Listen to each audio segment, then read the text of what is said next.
एक दिन एक ने पूछा, महाराज इनसे ये महात्मा जी से जज साहब क्यों कहते हैं, क्या कारण है? तो उनकी कहानी बताई कि इसी दक्षिण भारत में जो है एक गांव था। उस गांव में जो है कोर्ट में ये जज हुआ करते थे और उसी गांव में एक केवट जाति का एक भोला था, उसका नाम था भोला। केवट जाति का था, गरीब था और उसी गांव में रघुनाथ जी का सुंदर एक मंदिर भी था। और वह केवट ऐसा था, कभी झूठ नहीं बोलता था। रोज भगवान के रघुनाथ जी के मंदिर में आता है, प्रणाम करता है, सेवा करता है, झाड़ू पोछा लगा देता है। उस केवट का नाम जो है लोगों ने इतना सरल सीधा था, भोला नाम रख दिया। जो भी उससे पूछते भोला क्या हाल है, और उसका एक ही उत्तर था, हमारा रघुनाथ जी जानते, मैं कुछ नहीं जानता हूँ, रघुनाथ जी जानते। समय बीतता गया। इस भोले के 3 बच्चे थे, 2 बेटे 1 बेटी। एक दिन जो है बेटी सयानी होगी, विवाह योग्य हो गई। अब इसके पास तो कुछ था नहीं, विवाह करने के लिए धन की आवश्यकता होती है, धन भी नहीं था। मंदिर में रहता है, वहीं सेवा करता। इसके दोनों बेटे मंदिर में आए अपने पिता के पास, कहा कि पिताजी हमारी जो है बहन अब सयानी होगी, विवाह योग्य हो गई है, एक रिश्ता आ रहा है, हम अपनी बहन का विवाह क्यों नहीं कर देते? भोले ने कहा, महाराज अरे बेटा आप कह तो ठीक रहे हो, परंतु मेरे पास तो कुछ है ही नहीं, विवाह किससे करेंगे? बेटों ने कहा कि पिताजी एक बात कहें, इसी गांव में एक सेठ जी रहते हैं, वह सबको कर्जे में उधार देते हैं, कर्जा देते हैं, ब्याज ले लेते हैं, जो भी कर्जा मांगता दे देते हैं, ब्याज सहित हम उनका कर्जा चुका देंगे, आप उनके पास जाइए, उनसे कुछ कर्जा मांग ले आइए। भोला गया सेठ जी के पास, हाथ जोड़कर कहा, सेठ जी मुझे कुछ पैसों की जरूरत है, मेरी कन्या का विवाह है, मेरे पास कुछ है नहीं।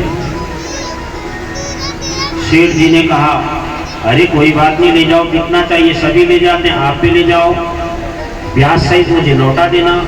भोला ने कहा, हाँ महाराज मैं ब्याज सहित लौटा दूंगा कमा करके।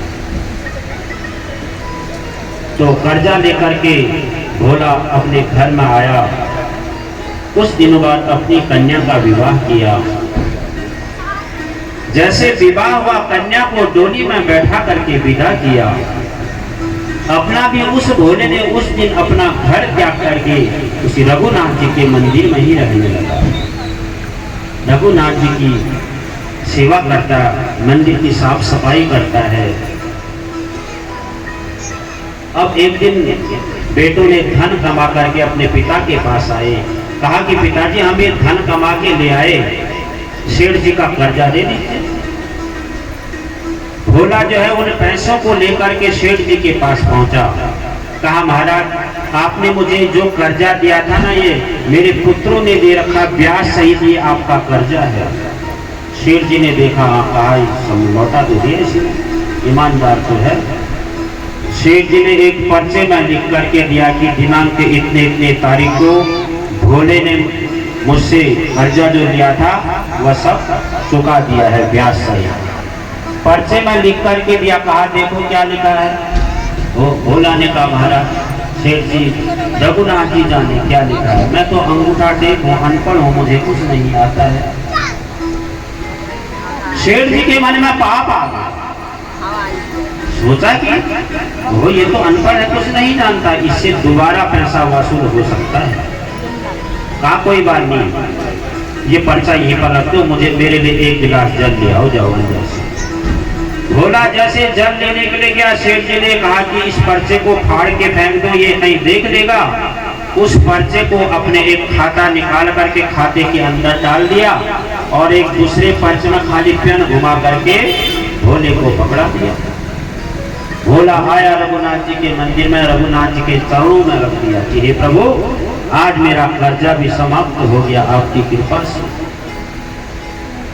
अब सेठ जी ने क्या क्या, कुछ दिनों बाद जो है उस भोले के लिए कोर्ट में जो है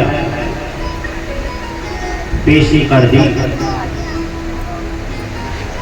कि अमुक नाम वाले भोले ने मुझसे कर्जा लिया था, आज तक मेरा कर्जा नहीं चुकाया। कोर्ट से नोटिस आ गया भोले के नाम पर। देखा नोटिस, पुजारी सिंह जी से पूछा क्या लिखा। पुजारी जी ने कहा क्या तुमने सेठ जी से कर्जा लिया था क्या? हाँ लिया तो था। क्यों आपने चुकाया क्यों नहीं? मैंने तो चुका दिया, ये तो तुम्हारे लिए कोर्ट से नोटिस आया है, तुम्हें कोर्ट में जाना पड़ेगा। भोला ने भगवान के चरणों से वह पर्चा उठाया, रोते रोते कोर्ट में गया। जज साहब ने कहा भोला कौन है? हाँ वो, हाँ महाराज मैं हूँ। क्या आपने सेठ जी से कर्जा लिया था? हाँ महाराज लिया था, परंतु महाराज मैंने तो कर्जा सब चुका दिया था, एक एक पाई पाई करके ब्याज सहित मैंने कर्जा चुका दिया था। मैं सच कहता हूँ महाराज, नहीं मिला, रोने लगा। अभी मैंने देखा नहीं। जज साहब ने कहा रो मत, रोने से कुछ नहीं होगा। तुम्हारे पास क्या प्रूफ है कि तुमने कर्जा दे दिया? भोला ने कहा अपनी जेब से पर्चा निकाला, पर्चा जज साहब के हाथ में दिया। जज साहब ने कहा इसमें तो खाली पेन घुमा रखी है, इसमें तो कुछ लिखा ही नहीं। भोला ने कहा महाराज मैं सच कहता हूँ, मुझे सेठ जी ने यही पर्चा दिया। रोने लगा। जज साहब ने कहा रो मत, एक बात बताओ, जब तुमने सेठ जी को कर्जा चुकाया ना, तुम्हारे और सेठ जी के बीच में और कोई और भी था? भोला ने कहा ये जज साहब मैं सत्य कहता हूँ, सच कहता हूँ, मेरे और सेठ जी के बीच में रघुनाथ जी के सिवाय कोई और नहीं। जज साहब ने सोचा कोई रघुनाथ नाम के व्यक्ति होंगे, उनके सामने कर्जा चुकाया होगा। कहा कोई बात नहीं, जाओ तुम जाओ। भोले को भेज दिया। जज साहब ने दूसरे दिन क्या किया, रघुनाथ जी के नाम पर नोटिस भेज दिया। अब गांव में गए, चपरासी जैसे गांव में पहुंचा, रघुनाथ जी कौन है यहाँ? सुबह से शाम होगी, सबने कहा महाराज यहाँ रघुनाथ कोई है ही नहीं, उस गांव में रघुनाथ नाम के कोई व्यक्ति नहीं। शाम को एक ने कहा रघुनाथ जी तो नहीं है, रघुनाथ जी का मंदिर जरूर है। उसने सोचा रघुनाथ जी ने मंदिर बनाया, चले गया मंदिर में। पुजारी जी बैठे हैं, माला हाथ में पकड़ी, राम राम राम राम राम जप रहे हैं। चपरासी जी ने कहा रघुनाथ जी का मंदिर यही है? हाँ हाँ यही है महाराज। चपरासी जी ने सोचा यही रघुनाथ जी होंगे। पुजारी जी को नोटिस पकड़ा दिया हाथ में। पुजारी जी ने देखा, पढ़ा। ओहो, पुजारी जी ने कहा हे प्रभु, कोई आपके लिए हार लाते हैं, सुंदर सुंदर पुष्प आपके लिए लाते हैं, सुंदर सुंदर वस्त्र आपको चढ़ाते हैं, मिठाई मिष्ठान मेवा मिष्ठान आपके लिए लाते हैं चढ़ाने के लिए। आज ये आपके लिए नोटिस आ रहा है, ये भोला आपका नाम लिखा के आया वहां।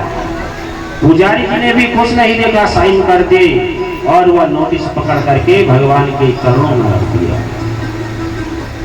दूसरे दिन सुबह हुई, भोला से कहा कि अरे भोला, क्या भगवान रघुनाथ जी का नाम वहां कोर्ट में लिखा गया है क्या? भोले ने कहा महाराज मैं क्या करूं, मैं तो रघुनाथ जी के सिवाय किसी को जानता ही नहीं। कहा कि जाओ आज तुम्हें कोर्ट में जाना है, आज तारीख है तुम्हारी, जाओ। भोला चले गया कोर्ट में। आज पुजारी जी ने भगवान का सुंदर श्रृंगार किया, बड़े सुंदर वस्त्र भगवान को पहनाए और दो चार वस्त्र लाल पीले हरे सब रख दिए वहां पर। प्रार्थना की पुजारी जी ने, हे प्रभु, चाहे आप पीले वस्त्र पहने चाहे लाल वस्त्र पहने, जैसे भी पहने, ये मैंने रखे हैं प्रभु, परंतु आज आप जरूर जाना। हाँ, क्योंकि वह भोला आपके सिवाय किसी को नहीं जानता है। जैसे भोला कोर्ट में पहुंचा, चपरासी ने आवाज लगाई, रघुनाथ हाजिर हो, रघुनाथ हाजिर हो। उससे पूछा गया भोले से, कहाँ है तुम्हारे रघुनाथ?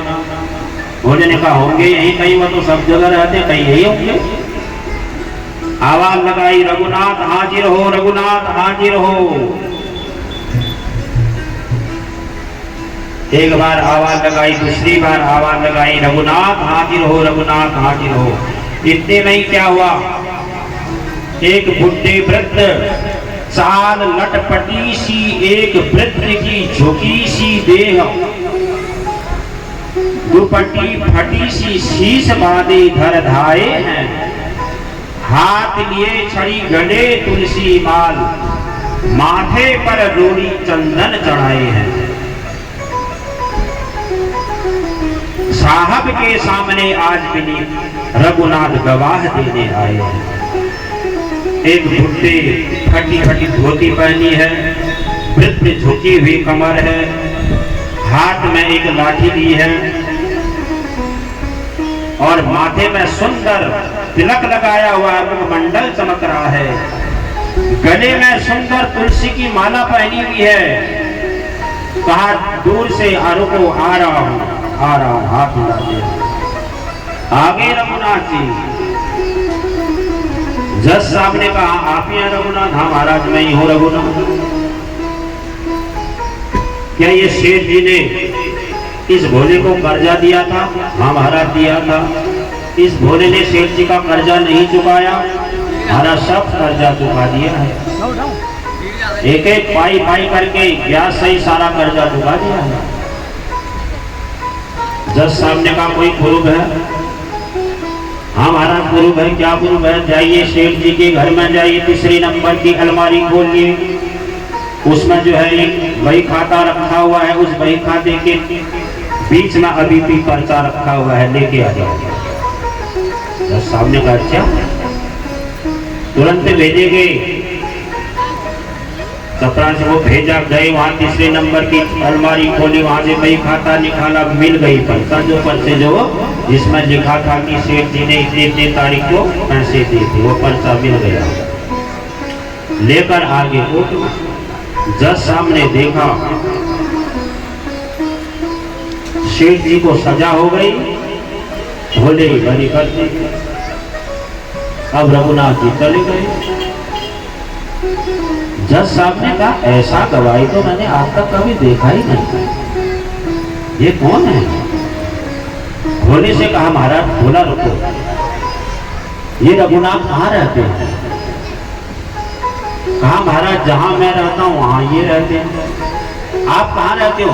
अरे महाराज जहां ये रहते हो वहां मैं रहता हूं।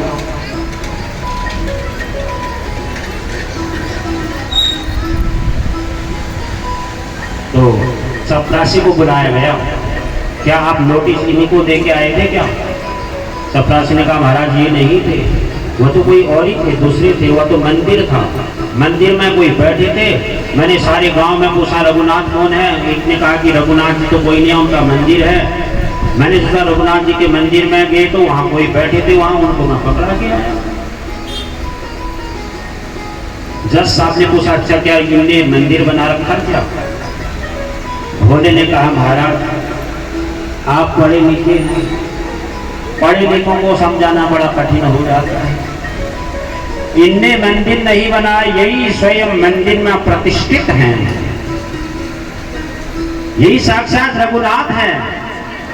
जज साहब ने कहा, ऐसा तो नहीं हो सकता, दूसरे दिन मैं जाकर देखूंगा। भोले को कहा जाओ। दूसरे दिन जज साहब ने क्या किया, पूरे गांव में घूमे, यहाँ रघुनाथ कौन है, सारे गांव में घूमे, रघुनाथ कोई है नहीं। शाम को एक ने कहा, हमारा रघुनाथ कोई नहीं है, वही बस रघुनाथ जी का मंदिर जरूर है। जैसे जज साहब आज रघुनाथ जी के मंदिर में जब आए, द्वार से देखा मंदिर में, आज उस मूर्ति में जो है रघुनाथ जी की मूर्ति में जज साहब को वही नजर आ रहा जो भेष में रघुनाथ जी कोर्ट में पहुंचे हुए थे। जज साहब वहीं पर कांपने लग गए, वैराग्य उत्पन्न हो गया, धिक्कार है मेरे लिए, मैंने ये क्या कर दिया? एक भक्त के लिए देखो रघुनाथ जी गवाह देने के लिए कोर्ट ना आए और मैं कुर्सी में बैठे बैठे गवाह सुनते रहा, वहीं पर जो है इस्तीफा दे दिया, त्याग पत्र दे दिया, वृंदावन में आकर के संन्यास ले लिया। कोई मंदिर में भी नहीं जाते हैं, अपने आश्रम में बैठे रहते हैं। मंदिर में इसलिए नहीं जाते हैं कि हे प्रभु मैंने ऐसे कर्म किए हैं, मैं तो अपना मुंह दिखाने लायक आपको नहीं। तो श्रोताओ, ये होती है भक्ति, ये होते हैं भाव। ये भोला कोई भगवान का भजन ही थोड़ी करता था, भगवान के प्रति भाव था उसका, अटल विश्वास। जब हम भगवान पर अटल विश्वास करते कि हे प्रभु आपके सिवाय मेरा कोई नहीं है, अवश्य वह भगवान हमारे कष्ट को दूर करते हैं।